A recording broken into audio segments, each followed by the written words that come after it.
Selamat malam semuanya. Ya, ini After edisi 28 Juli 2024. Seperti biasa, malam ini kita akan berikan update market IHSG dan juga membahas ide-ide yang masuk di kolom komentar di After edisi terakhir, edisi 25 Juli. Ada cukup banyak yang masuk di kolom komentar. Terima kasih untuk Bapak Ibu yang sudah memberikan ide. Nanti kita akan bahas sesuai dengan permintaan. Oke, tidak lama-lama kita akan mulai saja. Untuk menyingkat durasi, sebelum saya mulai, silakan bagi Anda yang belum subscribe channel ini, silakan subscribe, dan yang sudah merasakan manfaat dari F-Talk, dukung kami dengan klik like. Kita mulai dari IHSG. Seperti biasa hari Minggu, untuk IHSG sama dengan apa yang kami sampaikan di Stockholm edisi minggu ini yang sudah dipublikasikan di website tadi sore. Mungkin Bapak Ibu yang sering mengunjungi website kami sudah membacanya, tapi bagi yang belum, silahkan Anda bisa lihat 2 minggu terakhir sejak 14 Juli, edisi 14 Juli dan 21 Juli kita sudah memperkirakan IHSG akan membentuk wave kedua, dan sampai dengan minggu kemarin perdagangan terakhir ditutup rebound di 7.288. Namun seperti yang Anda lihat ya, kondisi chartnya masih sama dalam proses ya. Jadi wave kedua ini sudutnya akan lebih lebar. Apa artinya? Artinya penurunannya ya perlahan. Ya, jadi sudutnya akan lebih lebar dibandingkan dengan sudut wave 3 ke 4. Lawannya ini adalah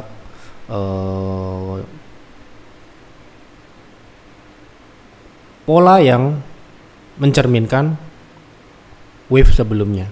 Sebelumnya membentuk V-shape ya. Kemudian ini akan sedikit melambat. Wave-nya ini akan sedikit lebih lebar sudutnya ya. Sehingga akan ada ya konsolidasi lebih. Kalau kita lihat bulan Mei ke Juni kemarin, IHSG turun 7.300 sampai dengan menyentuh 6.700 atau 6.700-an ya. Itu dalam waktu mungkin 3 atau 4 minggu. Mungkin wave kedua ini dari 7.300 dengan target maksimal 6.966 itu akan dicapai mungkin sampai dengan kuartal 3 akhir, yaitu bulan September. Ya. Itu perkiraan, itu prediksi, bisa benar dan juga bisa salah. Jadi kita memprediksi IHSG untuk menyesuaikan diri portofolio kita, rotasi portofolio kita ya. Bagaimana kita memilah saham-saham yang kita tradingkan ataupun kita investasikan di periode ini, di siklus wave 2 turun ini. Tentu saja setiap penurunan adalah kesempatan ya. Kita harus manfaatkan itu sebaik mungkin. Mungkin penurunannya tidak akan sedalam yang terjadi di bulan kemarin, bulan Mei Juni ya, tetapi tetap penurunan secara umum, secara general merupakan kesempatan untuk mencari saham-saham yang menarik.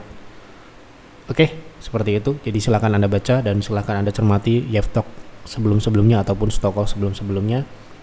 Kami selalu mengupdate prediksi-prediksi sebelumnya ya, baik itu benar ataupun salah. Oke. Lanjut ke pembahasan saham yang pertama. Mohon analisa saham ASA, apakah bisa dikatakan sudah reversal? Jika mau entry untuk trading, bagaimana strateginya? Apakah menarik secara risk reward? Terima kasih banyak Pak Yef dan tim. Oke, kalau kita bicara reversal, ya tentu saja saya selalu tertuju pada strategi trend, karena ya reversal. Jadi kalau kita melakukan trading di saham yang uptrend, belum tentu saham itu cocok untuk trend following ya. Nah, kita akan lihat apakah ASA itu merupakan saham. Pertama pertanyaannya adalah apakah sudah reversal atau belum ya. Nah ini ya. Jadi kalau kita mengacu pada tren yang dibentuk ini ya, saat ini sudah terpatahkan ya. Tetapi dalam hal transisi tren itu ada prosesnya.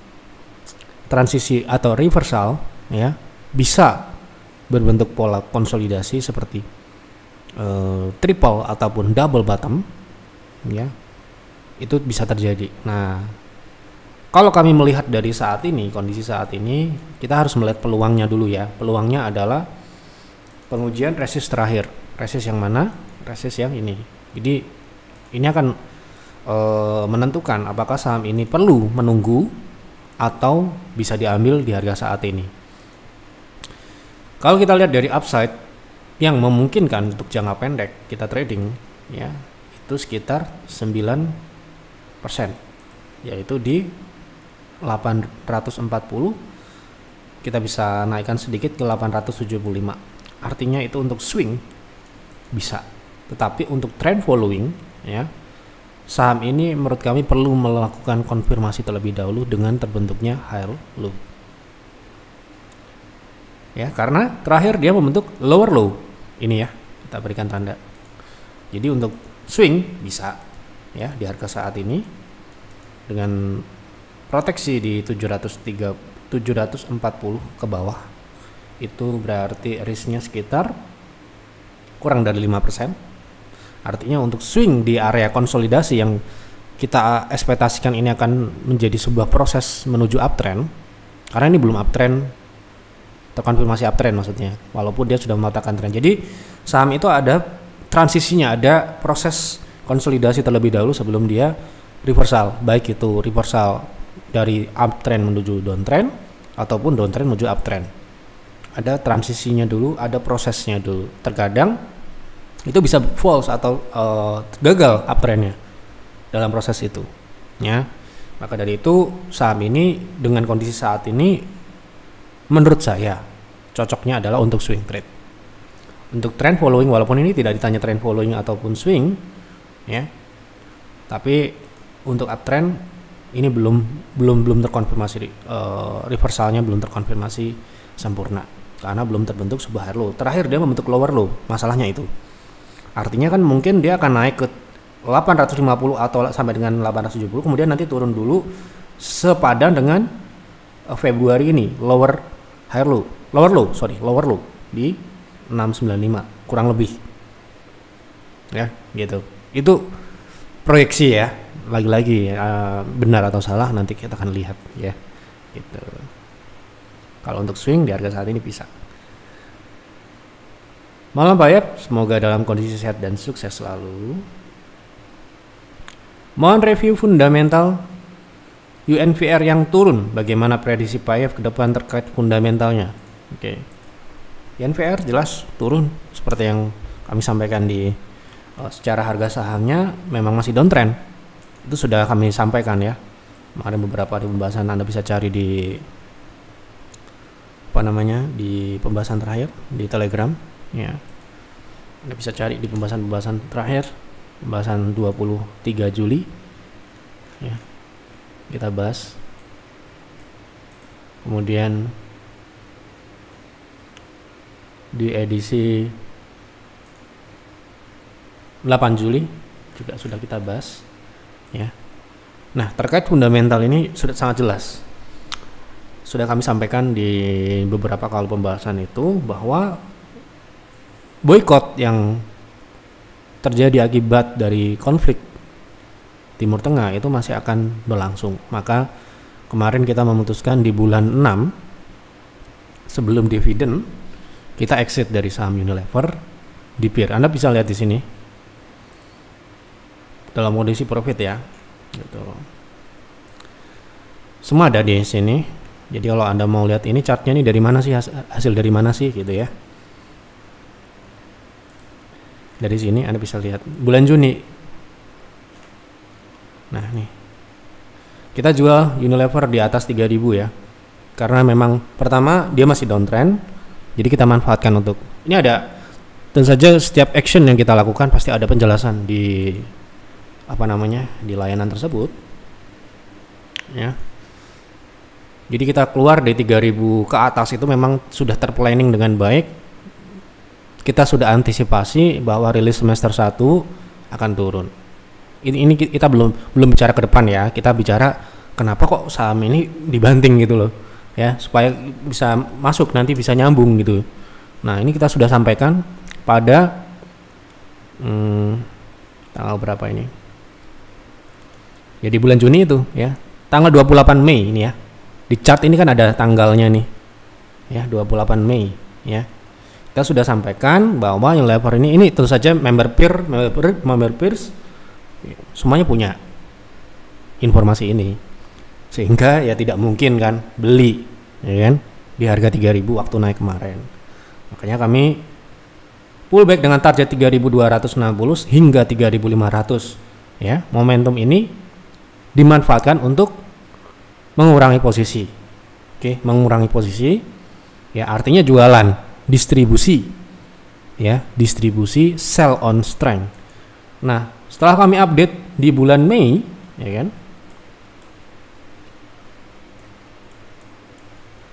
Nah, ini ya. Dia naik sampai dengan 3.400. Sayangnya memang tidak mencapai target maksimal yang kita ekspektasikan. Nah, kenapa kok kita bisa jual? Tidak hanya saham Unilever ya, saham yang terboikot lainnya, misalkan seperti MAPA ya, kita juga jualan. Kenapa ya? Karena kita merasa saham ini akan terdampak. MAPA sejak kuartal 4 ketika konflik bulan Oktober kita sudah perkirakan ini akan panjang dalam artian beberapa kuartal akan turun kinerjanya. Nah, ini bisa Anda lihat di laporan kinerja bulan November. Bentar, kita akan lihat. Di situ akan ada informasi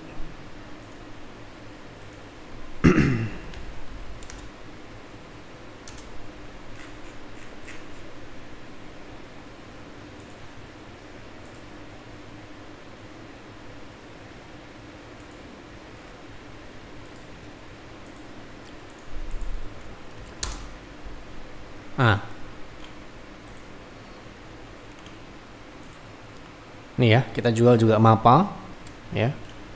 Waktu itu kita jual. Kenapa? Karena kita sudah perkirakan dampak dari boykot ini akan mempengaruhi penjualan. Kita lihat Unilever fundamentalnya seperti apa sekarang. Apakah sudah ada? Saya juga tidak tahu. Nah, ini sudah ada ya. Jadi kita lihat dari atas itu sudah turun. Tapi turunnya memang bisa dikatakan masih moderat ya, belum signifikan. Turunnya itu 4 sampai dengan 7%, di kuartal 1 4%. Kemudian di kuartal 1 kemarin sedikit tertolong dengan adanya event pemilu ya. Sedikit banyak akan berdampak pada profitabilitas. Artinya di kuartal kedua kemarin memang berat ya.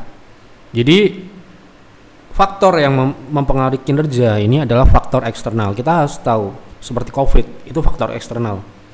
Ya, di mana manajemen ya harus bekerja keras untuk bisa paling tidak mempertahankan profitabilitas. Ya, gitu. Pasti daya beli akan menurun.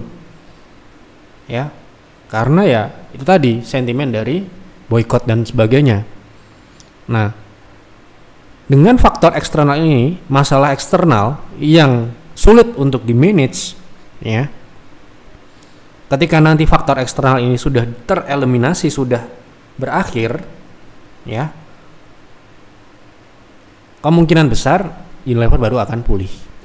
Jadi bagi Anda yang ingin berinvestasi di saham ini, kita harus tahu ini itu rusaknya dari dalam atau dari luar. Ya, kalau kami akan melihat ini merupakan masalah di luar. Seperti COVID selesai, pulih. Ya. Gitu ya. Kemudian kalau boykot ini sudah selesai, kemungkinan besar Unilever ya pulih. Gitu. Ya. Nah, seberapa lama itu ya kita nggak mungkin kan ngobrol sama Israel buat ini sampai kapan selesainya gitu kan. Yang jelas ya kita pantau saja, tapi yang jelas penurunan ini masih cukup moderat di atas. Penjualan ini cuma turun 4 sampai dengan 7%. Ya, yang perlu kita pantau benar-benar yang dari dalam itu adalah profitabilitas. Nah, kita lihat profitabilitasnya ya. mereka untuk mempertahankan, ingat ya, untuk mempertahankan penjualan, mereka juga harus ya mengorbankan profitabilitas. Ya, di tengah boykot, mereka harus ya meningkatkan biaya marketing dan sebagainya itu untuk mempertahankan agar penurunan di atas tidak sesignifikan ya yang dikhawatirkan oleh manajemen tentunya. Ya, mereka pastinya sudah berpikir untuk itu. Ya, karena ini perusahaan global juga, harusnya strategi ini juga merupakan konsolidasi. Ya. Gitu. Jadi, kalau kita lihat dari profitabilitas, kita akan fokus ke operasional dan bottom line. Ya.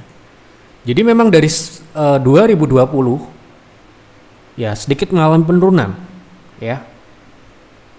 Jadi 17%, 19%, ya ini merupakan profitabilitas yang sekarang ini dipertahankan oleh manajemen. Jadi memang segini marginnya, ya. Bagus-bagusnya Unilever itu kalau dia bisa naik di atas 20% itu untuk operasional. Jadi ini masih tergolong selisihnya sekitar marginnya sekitar 3% dari peak performance-nya, ya. Jadi kalau misalkan saya asumsikan nanti ketika boykot nanti sudah mulai mereda, ya, itu akan cost marketingnya itu secara bertahap akan berkurang, marginnya akan kembali, ya, gitu. Seharusnya seperti itu. Ya kita lihat aja, gitu ya. Jadi seberapa lama itu saya tidak bisa memastikan itu, tapi kita tahu sekarang ini ada pemilu Amerika dan sebagainya, ya. Dan kemarin juga kita lihat salah satu kandidat sudah berbicara, ya, dengan pihak yang berkonflik, ya. Itu merupakan sentimen yang positif menurut saya. Ya, sentimen ya. Ini belum akan terkonfirmasi ke fundamental tentu saja karena ini sifatnya adalah global, ya. Tentu saja kita akan lihat nanti di sini seperti apa dampaknya, ya. Jadi dengan harga saham yang sudah turun, mungkin year to date itu sudah turun sangat dalam, ya, dari Januari, ya. Ini Januari, yang mana nih, ya, dari tahun kemarin, ya, Januari 2024 itu sudah turun sekitar 29%. Artinya penurunan harga saham ini jauh sekali dibandingkan fundamentalnya. Ya, Anda lihat fundamentalnya tadi berapa persen turunnya, gitu, ya. Jadi di sini tetap ada gap, ya. Tetapi memang di kami pun kita belum melakukan buyback secara masif, ya, di saham ini. Kami masih melihat kemungkinan dia akan turun dan itu akan sangat baik, ya, bagi kita untuk dividend investing. Mungkin masih bisa berpotensi untuk menutup gap di 2300 2400, ya. Dan mungkin kalau dia bisa menambah penurunannya ini atau melanjutkan penurunan ini, kita bisa melihat saham Unilever ini di harga yang lebih baik lagi, ya. Di 2000 misalkan, di ekstensinya ada di 2000, level psikologis 2000. Ini juga sangat, kalau kita asumsikan EPS-nya nanti turun sekitar 9 sampai dengan 13%, ini juga kemungkinan itu kita akan dapat yield yang lebih besar. Kalau yieldnya dia mungkin sekitar 3 atau 4%, ya, 2 atau 3%, kita bisa dapat mungkin sekitar 6 sampai dengan 9%. Rentang itu, ya, tergantung nanti akan seperti apa kuartal 3 dan kuartal 4, ya. Dan ini juga sudah kami sampaikan, ya, di untuk member-member kami tentu saja, ya, mereka yang harus dapat informasi lebih awal dan bisa melakukan action, ya. Ini sudah kami proyeksikan kinerjanya akan seperti apa, ya, di 2024 dan bagaimana potensi dividen tahun depan. Nah, ini, ya. Jadi kalau Anda member peer ataupun peers akan dapat informasi seperti ini, proyeksinya berapa, akan di harga sekarang ini berapa yieldnya dan sebagainya. Karena itu adalah sebagai investor kita harus bisa mengkalkulasi itu. Tidak hanya melihat data saat ini, ya.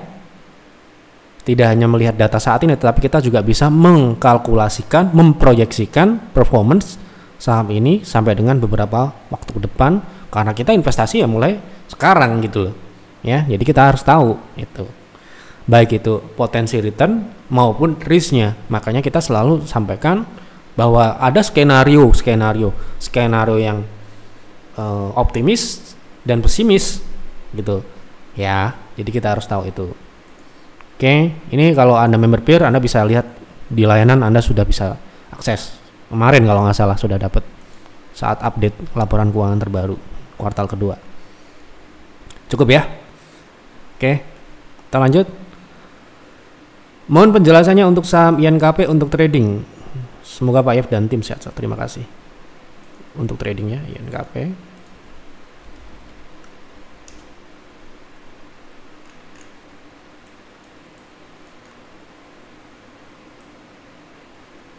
Oke, jadi saat ini bisa dikatakan INKP ini berada di support trend line. Jadi sebenarnya ini baseline ataupun ya ini konsolidasi menyempit ya, tapi ini kan cenderungnya uptrend gitu ya. Nah ini adalah support yang saat ini sedang diuji. Jadi kalau kita mau trading, kita melihat saham ini sudah mulai bertahan di harga saat ini, kita bisa melakukan pembelian dengan proteksi di 7.950.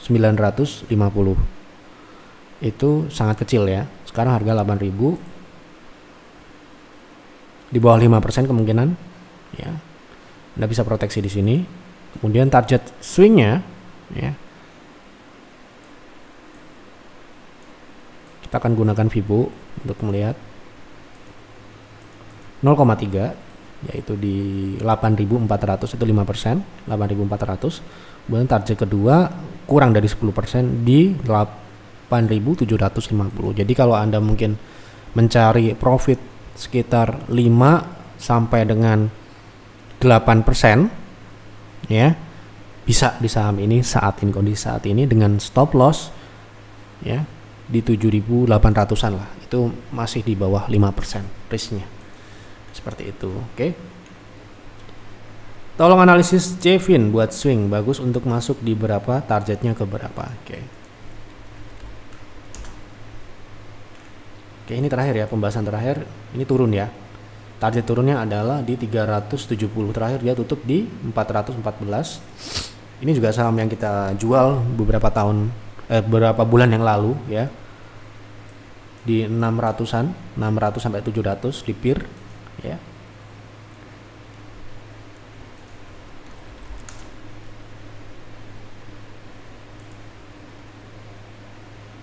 Saat ini dia potensinya turun, jadi kalau kita mau trading sebaiknya memang harus menunggu ya, menunggu di support target yang mungkin masih cukup agak jauh ya. Mungkin kita bisa lihat di weekly agar kita bisa tahu. Nah ini ya, ini harus hati-hati ya. Jadi saham ini punya karakteristik seperti ini ya, ingat ya. Kita lihat polanya, setelah dia spike ya, dia akan mengulangi lagi seperti yang pola yang sama ya. Inilah kenapa kita kemarin kita jual, karena memang sudah mencapai target. Kita masuk di bulan Mei 2023 ya, dan target kita memang nggak muluk-muluk di 700 ini ya, sudah tercapai. Saat ini turun, jadi kalau mau trading di saham ini setidak-tidaknya angka di bawah 400 itu seharusnya memungkinkan untuk kita bisa dapat ya. Nah ini ya, ini trend line-nya ini sama dengan pola yang sebelumnya ya. Ketika dia spike, kemudian dia akan konsolidasi di EMA 60, kemudian dia akan turun. Jadi targetnya sementara ini di EMA 60 ya. Jadi kalau Anda ambil di harga saat ini, kita harus tahu risk rewardnya. Risknya adalah 11%, 10%-an ya. Potensi upside-nya sekitar 14%. Jadi kalau kita mengacu pada aturan di private trading room, mungkin kita bisa masuk di harga 390. Itu pun dengan catatan dia sudah terkonfirmasi rebound dengan stop loss di 370, itu di bawah 5%. Untuk harga saat ini di 412, mungkin sedikit menunggu lebih rendah lagi di 400 sampai dengan 390-an, mungkin nanti bisa dibahas lagi ya. Bisa dikonsultasikan kalau Anda member.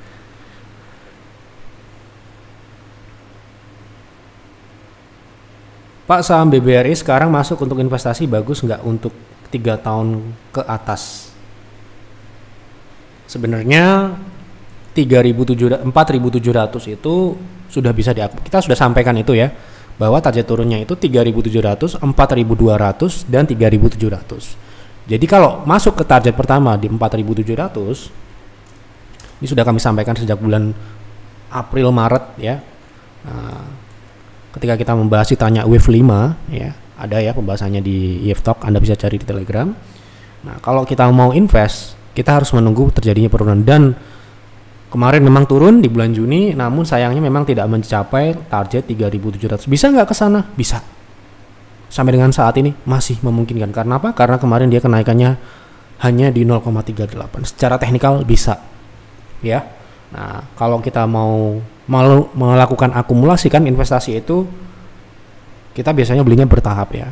Mungkin kita bisa memulai di bawah 4.700, sekarang harga 4.760. Kemudian bisa menambah lagi di 4.400 ya. Kemudian kalau Anda diberikan keberuntungan ya, sampai dengan tahun depan, itu saja prosesnya ya, Anda bisa dapat di harga di bawah 4.000, itu akan sangat baik sekali ya. Artinya dengan mungkin terjadinya penurunan performance karena suku bunga tinggi dan sebagainya ya, mungkin Anda masih akan dapat yield yang di atas mungkin di atas 5% ya, kalau Anda mau cari dividen ya. Nah, kalau capital gain ya, nggak usah muluk-muluk lah. Kita misalkan dia balik ke 0,6 dari bottom terakhir ya, itu Anda bisa dapat sekitar di atas 10% harusnya ya, 30% ya gitu. Nah, kemarin kita nggak masuk di PIR ya, karena memang kita nggak akan masuk kalau harga sahamnya belum di bawah 4.000. Dikasih apa enggak kita nggak peduli, tetapi kita masuk di private trading room, kita tradingkan di 3.000, di 4.300 seperti yang kami sampaikan di pembahasan terakhir ya. Di Bull Center kita juga masuk ya, tetapi untuk invest kita masih belum, kita masih anggap BBRI masih bisa lebih baik lagi harganya gitu ya.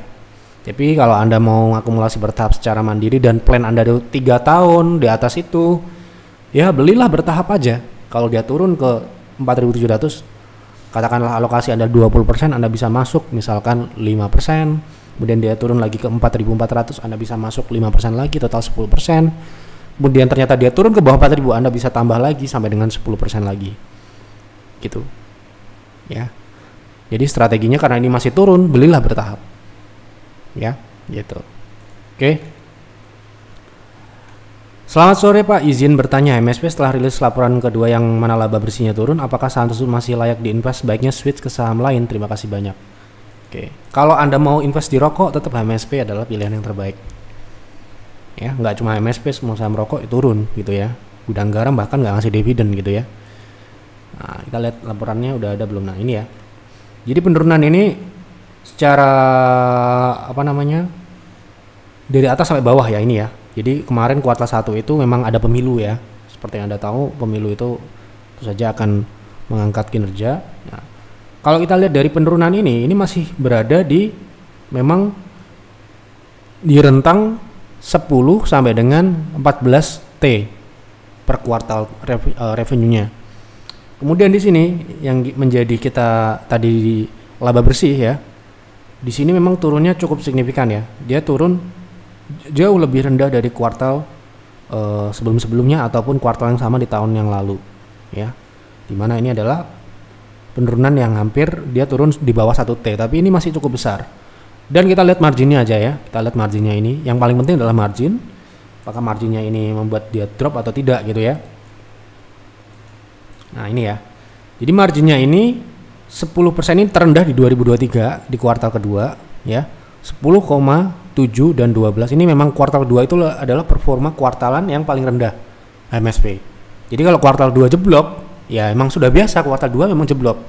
Nanti akan balik lagi di kuartal 3 dan kuartal 4 ya. Nah ini kurang lebih hampir sama, 10, 12, 9, 10 ya. Jadi ini memang marginnya ini terendah dari tahun kemarin ya. Jadi apakah ini masih layak? Ya ini secara margin masih di atas 5% dan masih di atas kompetitor-kompetitor yang lain ya.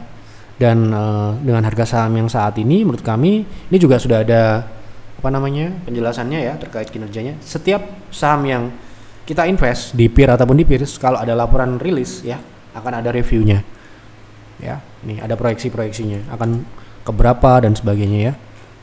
Ini ya ada proyeksi dividen, kinerja, kemudian dividen, ya, dan bagaimana nanti rekomendasinya gitu ya. Jadi kalau menurut saya kita akan lihat kuartal 2 memang biasanya memang kuartal yang jelek untuk MSP. Kuartal 3 itu nanti akan lihat pulih atau tidak. Kalau tidak pulih, ya proyeksi yang kami sampaikan di website mungkin akan kita revisi. Karena kuartal 3 kita masih optimis kinerja MSP sendiri akan membaik sampai dengan kuartal 4 ya, gitu. Jadi masih sesuai ya, gitu. Oke. Tolong bahas saham IMJS, target beli dan jual berapa? Untuk trading ya. Ya, untuk trading saya anggap untuk trading aja karena tidak ada penjelasan. Ya. Oke. Oke, untuk trading saat ini IMJS itu berada di support ya, area support nih. Ini adalah area support. Nah, belum benar-benar masuk ya. Karena ini trennya turun juga. Ya. Ini adalah trennya. Jadi kalau saya mungkin melihat saham ini untuk swing menarik atau tidak, kita akan lihat dari sini ya.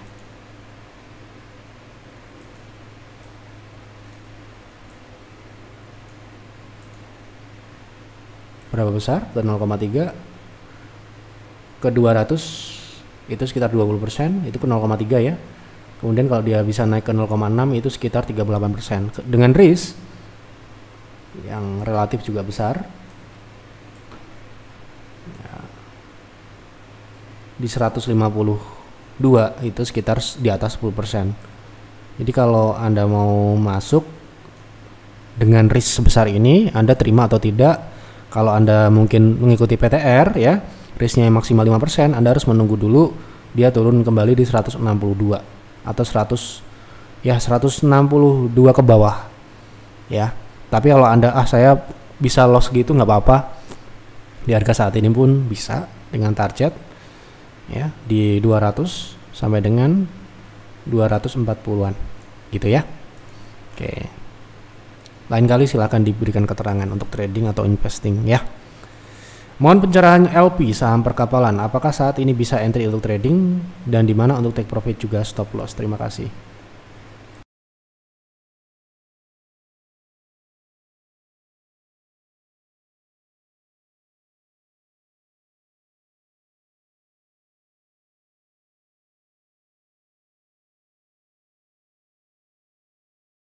Oke. Kalau kita lihat dari teknikal, saham ini masih konsolidasi ya. Nah, ini konsolidasinya ini bisa nggak buat trading gitu ya. Konsolidasi menyempit. Nah, berapa persen potensinya? Gitu ya. Resistance terdekat itu cuma 2 sampai dengan mungkin 3%. Jadi menurut saya ya, perlu menunggu breakout terlebih dahulu di atas ya, di atas 300 baru saham ini mungkin ruang geraknya lebih menarik ya, gitu. Jadi kalau dia bisa breakout, Anda bisa beli di situ, buy on breakout dengan target terdekat di rentang 320 sampai dengan 338 dengan stop loss di 296, sekitar 1,5% atau 2% lah kita anggap ya, seperti itu. Jadi strateginya sekarang wait and see. Malam Pak ya, mohon bimbingannya seorang pemula modal 10 juta baiknya bagaimana, apakah swing atau invest aja? Tergantung, bukan masalah modalnya berapa dan sebagainya, tergantung. Kita memilih PIR, kita milih PTR atau Bull Hunter itu tergantung dengan waktu yang Anda miliki, bukan berapa besar modal yang Anda miliki.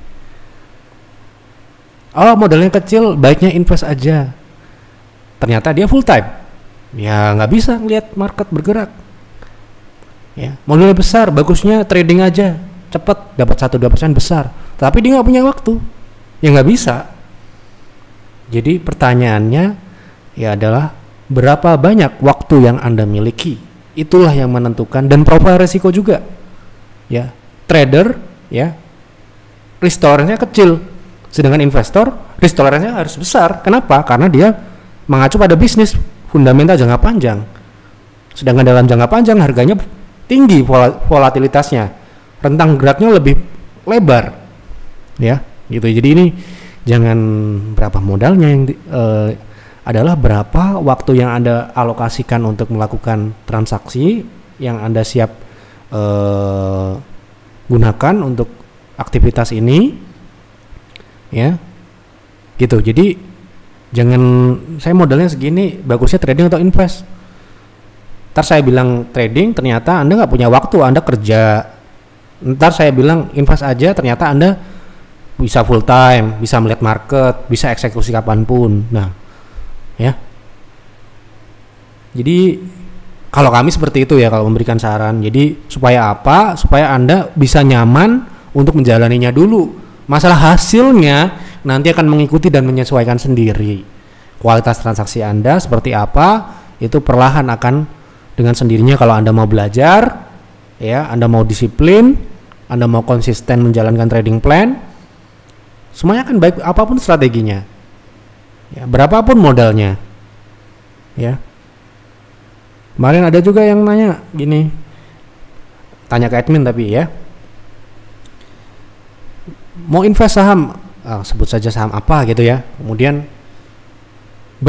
bagaimana prediksi beberapa hari ke depan lah, ya gitu. Jadi kan itu kan nggak nyambung, seperti itu contohnya. Jadi kita harus tahu bahwa trading dan investasi itu adalah aktivitas yang memiliki perbedaan, ya. Anda harus memiliki waktu yang banyak kalau Anda mau trading. Anda siap eksekusi kapanpun. Risk tolerance-nya kecil, ketat sekali trading itu. Sedangkan invest, ketika Anda melakukan cut loss, ya, itu karena apa? Karena fundamentalnya sudah tidak sesuai dengan kelayakan investasi yang Anda tetapkan. Gitu loh. Sehingga ketika Anda tetapkan itu harga sahamnya sudah berapa loss-nya, ya itulah resikonya. Jadi kalau ditanya, Pak Yev, di peer dan di peers ini risknya berapa? Ya, tidak sama dengan private trading room yang kalau berapa? Pasti di bawah 5%. Kalau invest, kita exit atau tidak tergantung dengan fundamentalnya. Di Bursa Hunter, kita exit atau tidak tergantung tren, perubahan trennya. Ya, jadi semakin waktu yang kita gunakan banyak, ya trading lebih baik tentu saja. Kalau kita punya waktu 24 jam ya, 12 jam dari jam 9 sampai jam 4 sore kita punya waktu untuk melakukan transaksi, silahkan trading. Tapi kalau Anda nggak punya waktu, ya, Anda punya penghasilan utama yang lain, kerjaan yang lain, jangan trading.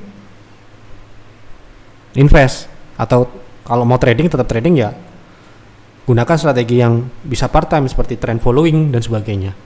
Yang Anda bisa review di sore hari, kemudian besok paginya Anda eksekusi, kemudian Anda tinggal kerja, nanti sore dilihat lagi, besok paginya eksekusi lagi, gitu. Ya. Jadi inilah kurangnya kita memahami, memilih itu bukan masalah modal sebenarnya ya, masalah adalah kitanya yang menjalaninya ini loh. Ya. Gitu ya. Jadi itu perlu dipahami ya. Kalau di luar sana banyak kan memang modal segini, modal segitu, enggak. Kalau di kita enggak. Andanya itu profilnya apa? Profilnya seperti apa? Cocok dengan apa? Itu tergantung dengan profil Anda. Ya. Mau analisanya untuk trading di ADMR, kira-kira bagusnya masuk di berapa dengan potensi di berapa? Oke. ADMR terakhir pembahasannya konsolidasi ya. Jadi ya potensinya ya di area konsolidasi.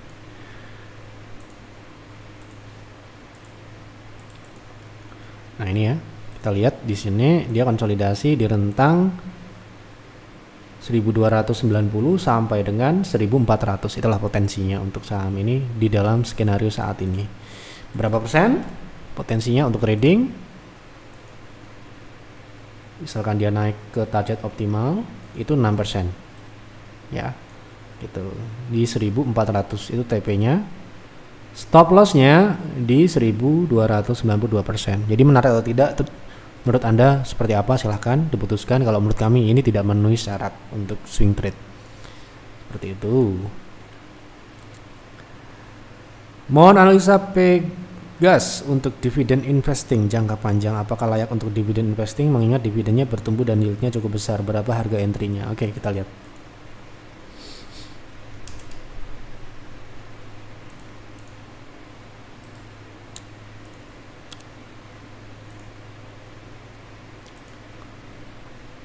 Oke, kita lihat dividen ya. Ini dividennya besar ya.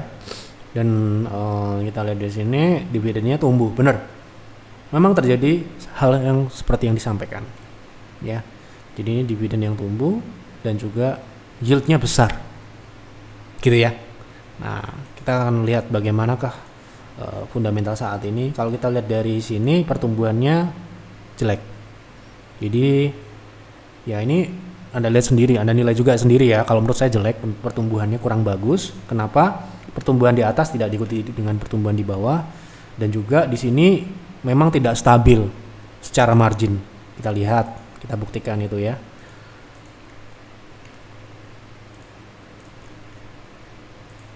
Nah, di sini ya.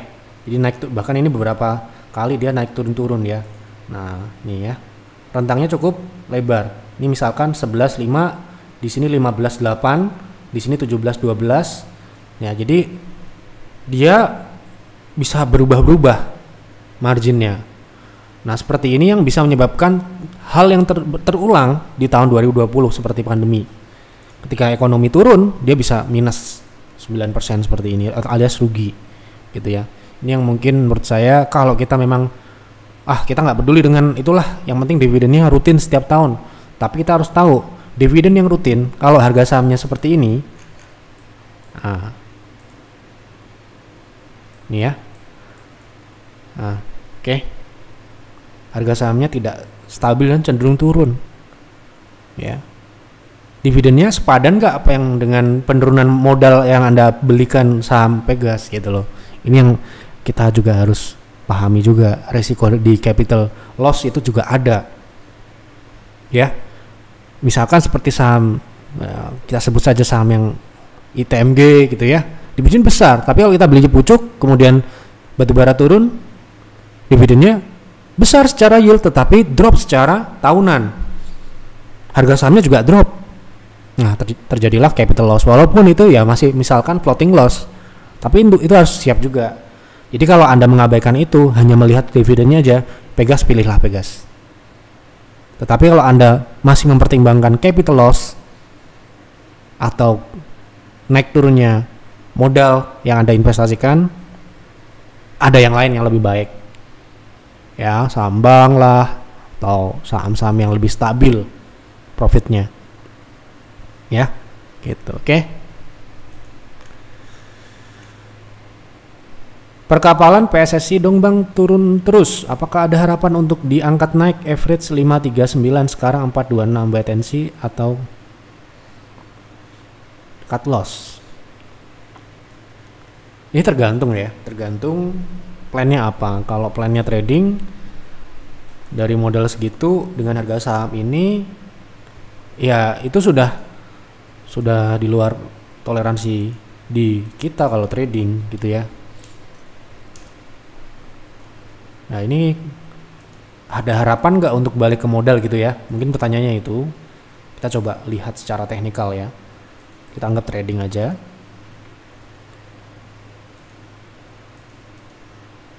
Oke. Harapannya, ada syaratnya ya, ini harapan ini. Jika saham ini tidak turun lebih dalam dari 400, masih bisa balik ke 472 sampai dengan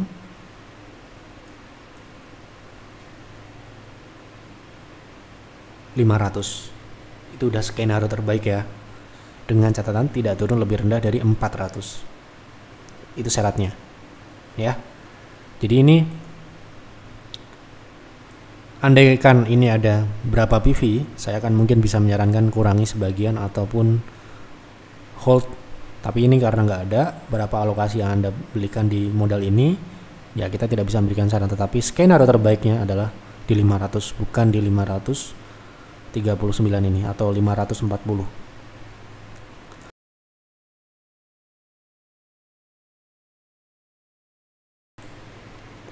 Oke.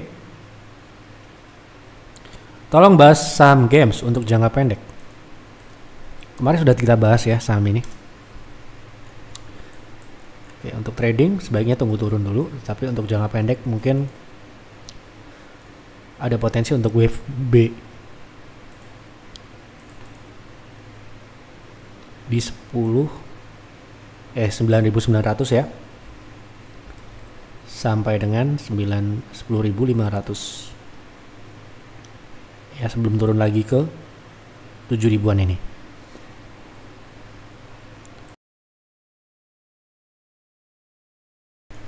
Oke.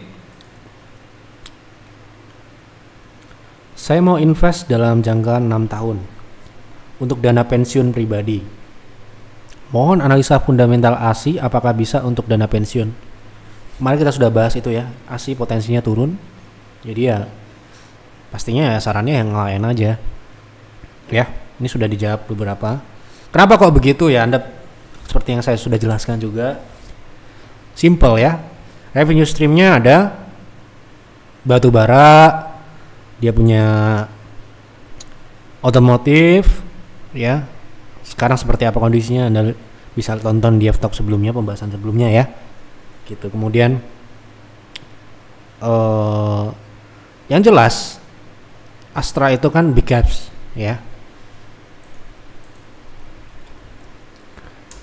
Kalau dana pensiun yang Anda harapkan adalah mungkin untuk hanya sekedar menjaga kestabilan, mungkin ya, mungkin Astra akan bergerak ya, tidak terlalu gimana gitu ya, cenderung stabil ya. Memang ini sejak 2000 berapa,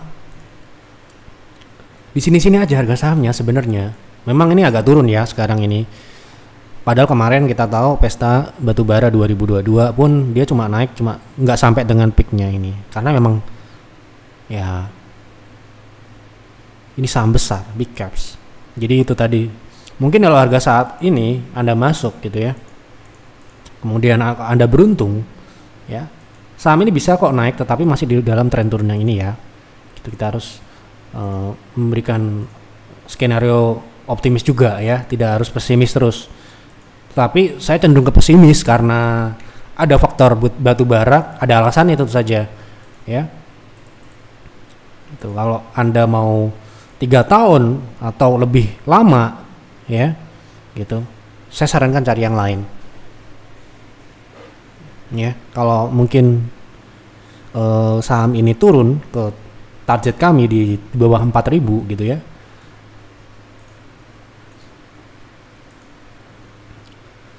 misalkan di 3.500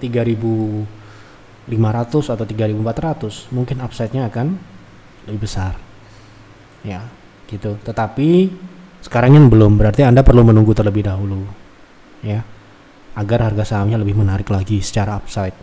Tetapi kalau Anda mau cari, saya ini passive investor katakanlah itu ya, kemudian saya jarang melihat saham, terus saya juga tidak terlalu